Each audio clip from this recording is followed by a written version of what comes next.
तो आर्मी साहब को तो पता ही होगा कि जंकू कितने ज़्यादा हम्बलनेस है, उनकी हर बात में एक अलग सा चार्म है जो फैंस को उनकी ओर खींचता है। लेकिन कुछ लोग स्पेशली हेटर्स समय से ये कहते हैं कि जंकू का ये बिहेवियर सिर्फ एक दिखावा है, वो ऑन कैमरा अच्छा बनने की कोशिश करते हैं ताकि फैंस उन पर फिदा हो जाएं। लेकिन हाल ही में जो रियलिटी सामने आई है उसने सभी की बोलती बंद कर दी है। ये कहानी शेयर की एक फ्लाइट अटेंडेंट ने जो खुद जंकू की बहुत बड़ी फैन है। उन्होंने अपना एक्सपीरियंस में जंकू की रियल पर्सनैलिटी को लेकर ऐसा कुछ बताया है जिसे जानकर आप जंकू के और भी ज़्यादा दीवाने हो जाएंगे। तो वो कुछ यूँ है कि कुछ वक्त पहले ही जंकू ने एक फ़्लाइट में ट्रैवल किया था। ये नाइट फ्लाइट थी और जंकू अपने सीट वाले लग्जरी एरिया में रिलैक्स कर रहे थे।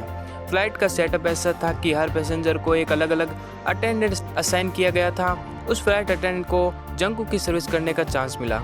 उन्होंने बताया कि जब वो पहली बार जंकू के पास गए तो उन्होंने देखा कि वो मूवी देखने में पूरी तरह से डूबे हुए थे, बिना किसी मेकअप के नेचुरल लुक में, और बाल थोड़े लंबे थे। जब उन्होंने पूछा कि क्या वो कुछ खाना चाहेंगे तो जंकू ने बहुत ही रिस्पेक्टफुल तरीके से मना कर दिया।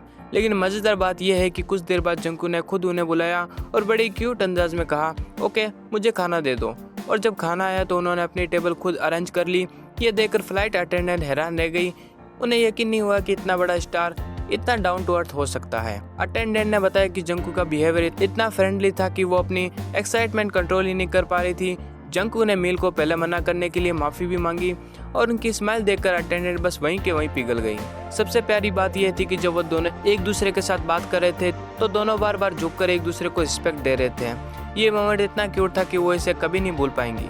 तो आर्मी से ये कहानी प्रूव करती है कि जंकू जैसे कैमरा के सामने है वैसे रियल लाइफ में भी है। उनके जैसा जेन्युइन और काइंड हार्टेड इंसान शायद ही कोई हो। आर्मी इस फ्लाइट अटेंडेंट की ये स्टोरी सुनकर आपका क्या रिएक्शन है? अपने थॉट्स कमेंट सेक्शन में जरूर बताएं।